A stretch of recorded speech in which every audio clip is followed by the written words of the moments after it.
It's called Nourish Mind and Body, but I am toying with a name change, but I'm not 100% sure on it. My family members seem to think I should keep Nourish. They don't like the other one as much. So we're figuring it out. But I guess this year I also launched a podcast, which I've just really enjoyed sharing on and have been receiving like actually the sweetest messages ever.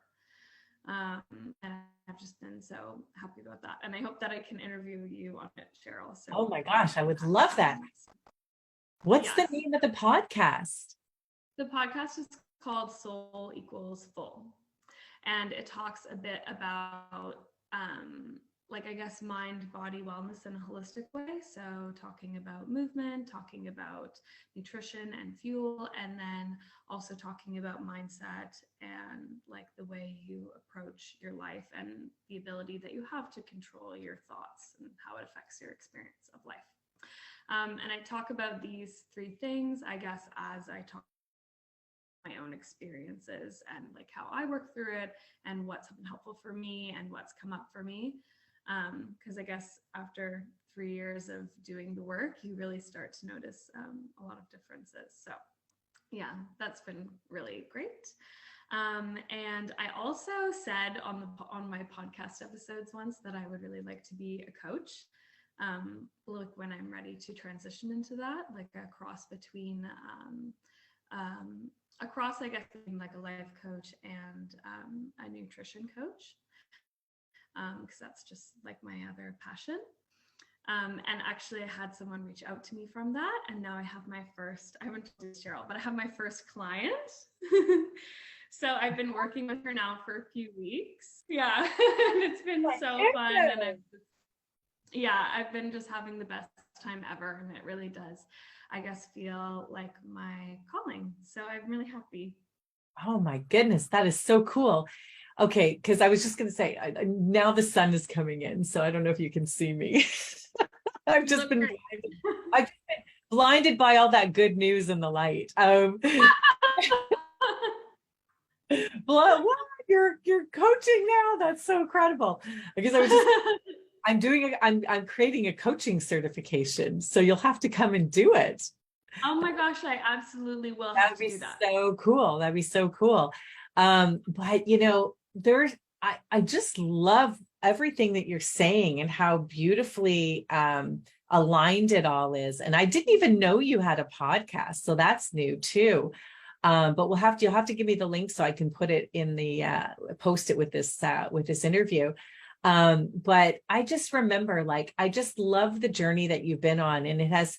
You know, I'll never forget, like, you know, you were in Kiev, we had just started working together, you didn't know what you wanted, you'd recently finished university and you were teaching abroad, and then that whole conversation about, you know, well, I'm just going to come, you know, do this for a year and then I'm going to come back to Toronto. And I love what you said about just come back, move in with my boyfriend, get a condo and just work for the school board, right? And just that whole programming around, like that societal programming that you mentioned, which is something that so many people do because that's just what they've been told. Go to school, get an education, get a job, get married, buy a house, have kids, and retire. You know? And you had such a passion for, like you said, zest for life, travel. And I just remember even having that conversation about, well, why can't you do both? Why can't you teach and travel? And then, you know, next thing you know, you're going to St. Lucia and hey, Cheryl. So we're going through a pandemic here, right? Yeah. We're going through a pandemic. And, you know, I'll never forget, Audrey, you know, I don't know if we were texting, I don't know what was happening, but you know, this is just a testament to how resourceful you are when the Ukraine announced that they were closing their borders and you had literally grabbed your backpack and your passport and got in a cab and got to the airport and found an airline and got on a plane. You didn't even get to Toronto. You went to London, I think, first, right? Remember that? It was crazy. I didn't even know that Ukraine was going to close their borders. I had booked the earliest flight that I could, which wasn't for another week. And I thought, like, already so much has changed in the past like 24 hours. 1 week is too long. And so my goal was to get on a standby flight for the flight 2 days from then. This was a Monday, and I was trying to get on the Wednesday flight, which was the next direct flight to Canada. And so I just took my backpack, which had my passport and my laptop in it. And I was like, oh, whatever, I'll go talk to the airline people and, see if they can put me on the flight because they're not answering the phone. I got there and the lady told me that they put me on the flight because they just heard 1 hour ago at the airport that they're closing all the borders in the whole country. Nobody can come or go, land, sea, car, train, whatever it was. And like, it was actual pandemonium. Like, people were sobbing in the airport. There was no flights. I couldn't get on this flight to Turkey. I just waited in this line forever. And then I found there was one flight for going from Ukraine to London, Kiev to London. But it was in the other terminal and it was leaving in less than 2 hours and it was 10 kilometers away. And I ran out the door and I got in a cab and I just told him, take me to the other terminal. He went there so fast. I definitely paid him so much money to take me there so fast. And he wasn't even really a taxi. It was just kind of a random, I think he had been an Uber that was finished his ride. Anyways, I got out. They told me there's no seats on the plane. They can't get me on the plane. I talked to probably 3 or 4 people. And then at the very last second, somebody didn't show up and they said they could get me on the flight if I bought a ticket for that exact flight for a few days from now, because they couldn't issue me a ticket because the flight was leaving so soon. So I had to buy a ticket for advance, then I had to change it to this day. And I literally had 20 minutes to run through security and I ran onto the plane and literally 30 minutes after that, the border for the whole country closed. And I just barely got on that plane to London. Yeah. I mean, but just such a testament to your resilience and your resourcefulness and just getting into that right state of mind and that right state of action, right? Yeah. So, I mean, this is what this work is all about, right? And then, then we go into lockdown and we're in, this global pandemic and then, and here's Audrey and she's just thinking about, well, if we're going to be locked down for the winter, I might as well go be locked down in St. Lucia.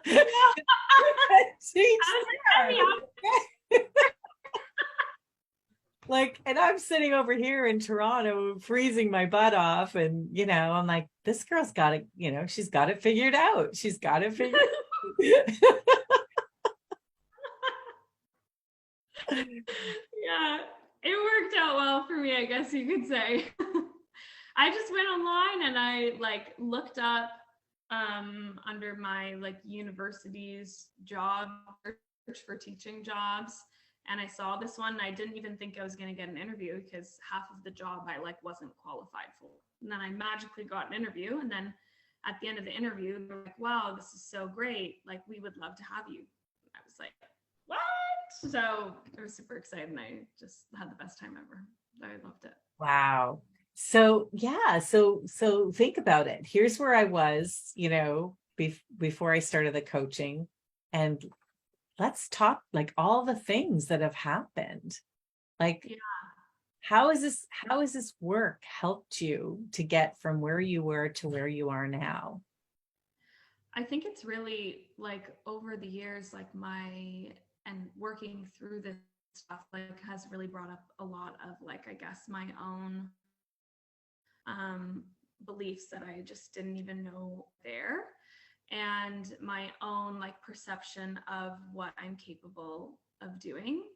And I think working through those things also helped me break through barriers of what I felt like I had to stick to within these societal rules, which is what I was referencing before, I guess. I no longer felt like I had to be the one who stayed home and saved money to buy this apartment to have this step-by-step life. I suddenly had this huge realization that life is just so much more than this, and that actually I can do anything I want. And it's so funny because when you're a kid, your parents are you can do anything you want to do, but you don't really believe it because you see all these blocks all the time. Like if you find math hard and you think that you can't do it, so then you can't do this career and you can't do that. And like you develop all these beliefs that are just, you realize later, are only in your head. They don't exist outside of that.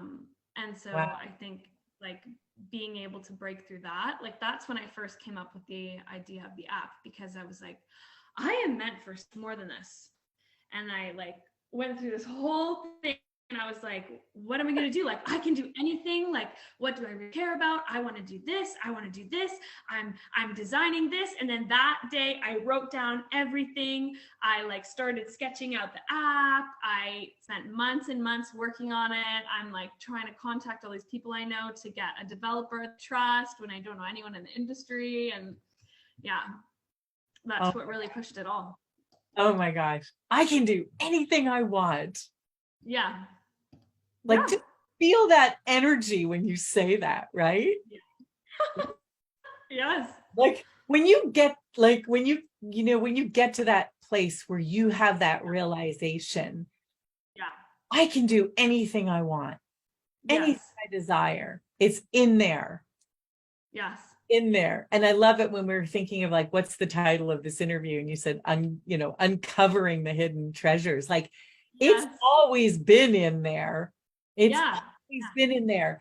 And then what happens is like, because our parents, like, they just want the best for us, but they think what the best for us is what they were taught is the best for us, or Right. what society says is the best for us. Yeah, So of course. just telling you what the out of true love, what you think, what they think is best. But then we realize, no, there's way more. There's so much more. And I gotta go claim it. It's mine. It's my birthright. Yeah, absolutely. Absolutely. And yeah, you feel like such a greater sense of purpose than these things that you think you have to do. I think when you find your purpose and you find something you're really passionate about, then you can be excited to work. Work shouldn't feel hard or stressful or anything like that. Like, of course, you can experience stress, but when you're passionate about something, like you can like fire through the things that you care about if you care about the bigger picture, if you care about the message that you're sending, about what you're doing. And I think that we spend so long in these careers that we just feel like are easiest for us, but actually going through and doing all these things you don't like doing, then I actually don't think that that's what's easy. It's probably easier to be super passionate about what you're doing. It's absolutely easier to be passionate about it as long as you believe, right? Because you have to have that level of belief. But Audrey, it's so beautiful because I'm sitting here listening to you and I'm going, who is this person? Oh my gosh. Like, I just remember, like, you were homesick in Kiev and, you just left, and I'm like, look at how beautiful you've just grown into this beautiful young woman, and you're, like, you've just grown so much. And I think that's the biggest part, is that you've gotten to know yourself and you've gotten to really fall in love with who you are. And yeah, absolutely. And what I love about that so much is that because of that, now you have this burning desire to help other young women get to know themselves. And I'm getting choked up, really, is to get to know themselves and fall in love with themselves. So, I always say that our pain is our purpose, right? I always say that. And I'm actually getting really emotional and really, really beautiful chills about this, because your journey to getting to know yourself and to falling in love with yourself and knowing your worth and your value and all your unique, beautiful gifts and talents has led you to this place where you're even just starting out to, start sharing and inspiring other young women to go there. And I think, that's similar to me. My journey to finding fulfillment has led me to helping others like you, right? So So it's just such a beautiful, beautiful cycle when we start to see that happening. And now you've got your first client. And oh my gosh.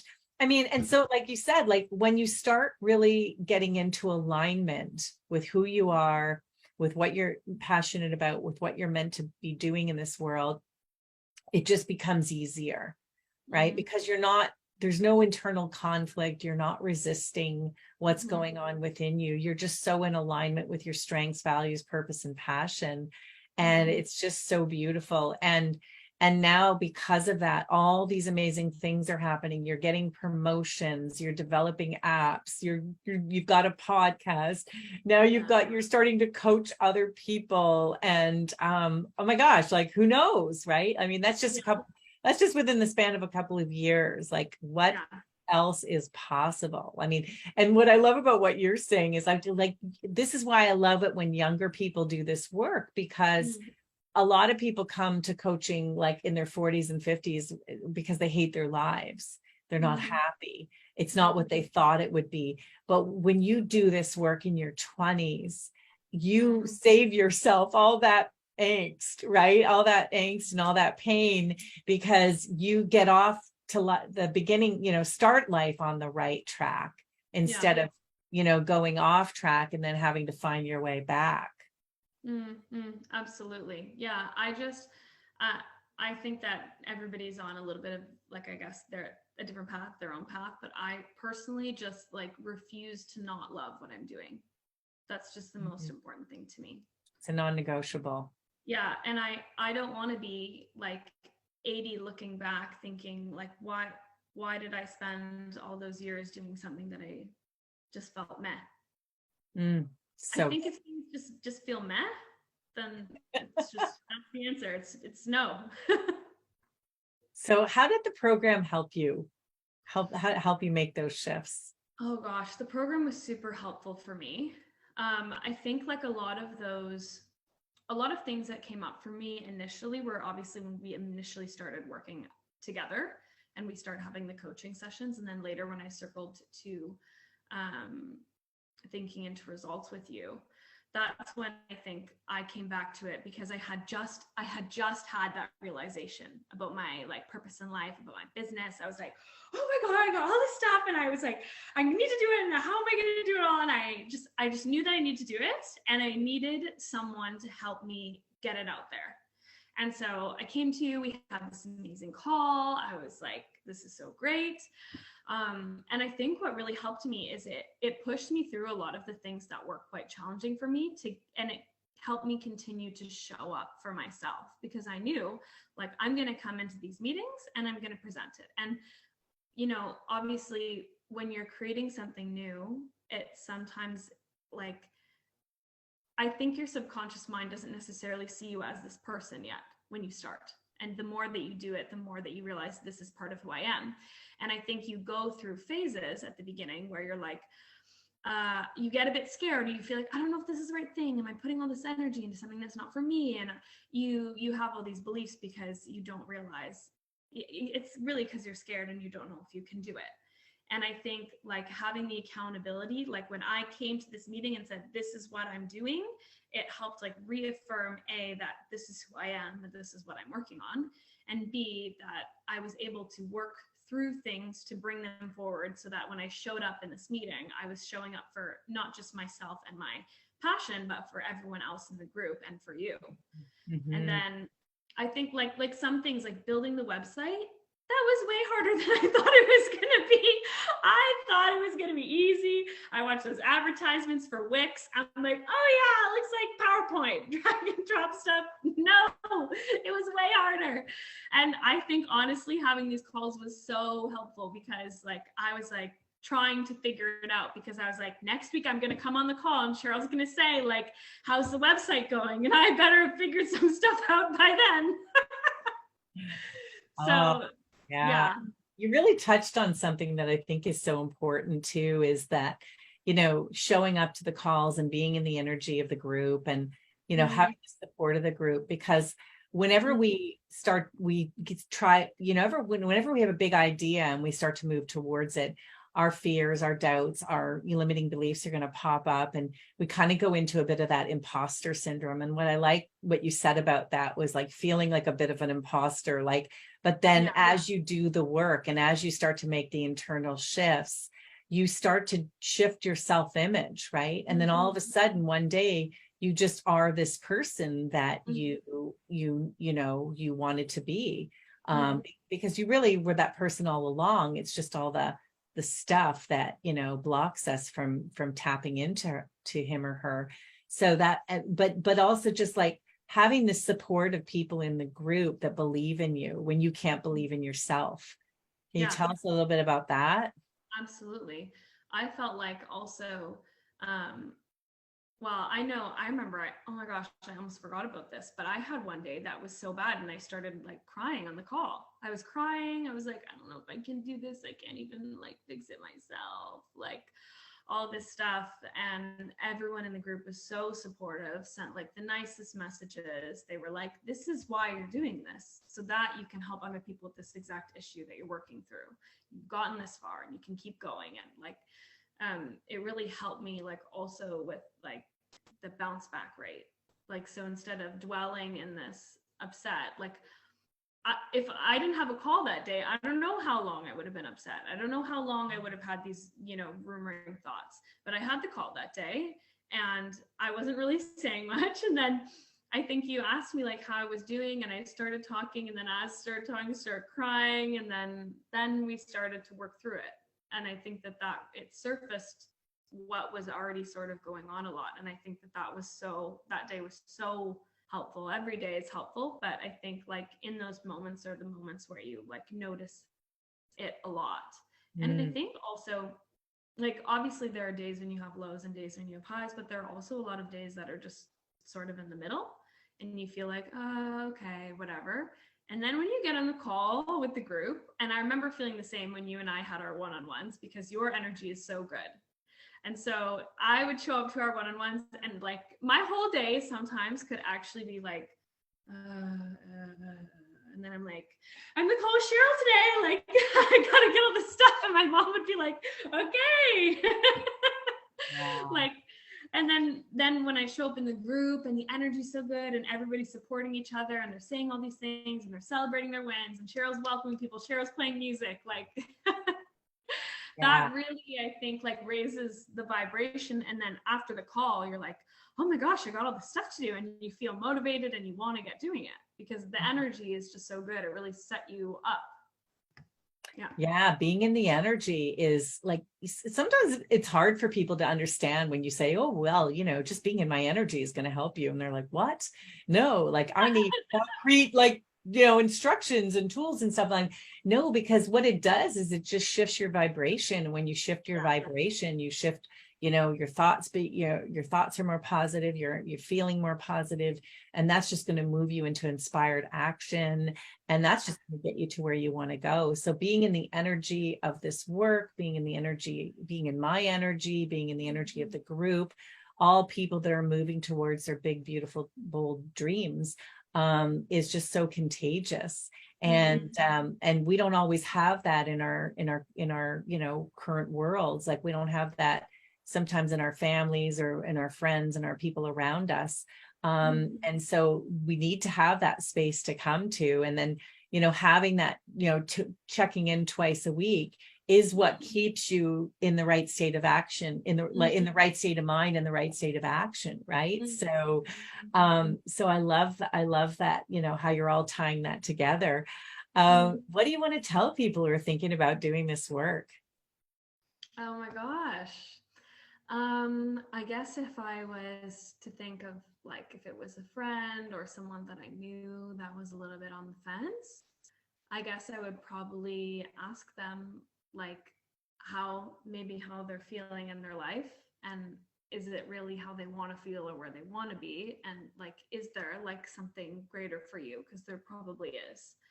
And like if you haven't done work before, I think it's the number one thing to get you moving into creating a life that you actually feel happy to be living every day. That's so beautiful. That's so beautiful.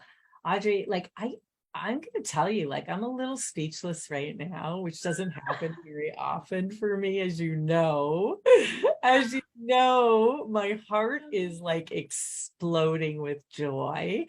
Um, like I love it when we come on these calls and people give me a little update, and it's like something that I haven't heard before. So like the fact that I didn't know you had started the podcast and I didn't know that you had a client, and I just really had like I'm just seeing the most calm, confident, um peaceful version of you that I've ever seen. So I'm just kind of like taking that all in right now, and I want to thank you for sharing this with not only me but with everyone else. And like this is why I do this work. Like when I see who you are and who you're becoming and where you're going on your journey, and the impact that you haven't even begun to make yet. It's just going to be exponential. I know it is. That is the greatest gift that I could ever receive. So thank you so much for sharing this with us today. I am so blown away. I'm so blown away. I really want to come on your podcast. Absolutely. And I don't know. I have a feeling. We're going to be doing some cool things together. I don't know why. I just do. Yeah. On a beach in St. Lucia. I think so too, Cheryl. Let's talk. Okay. I love that. Awesome. I love you so much. Thank you for being here and sharing this with us. And we'll keep in touch. Send me the link for the podcast so I can post it. And we'll see you soon. Thank you so much, Cheryl. I'm just sending you the biggest hug. It was such a pleasure. And it was just like so wonderful always to talk to you. So great. I'll see you soon. Okay. See you. Bye. Bye.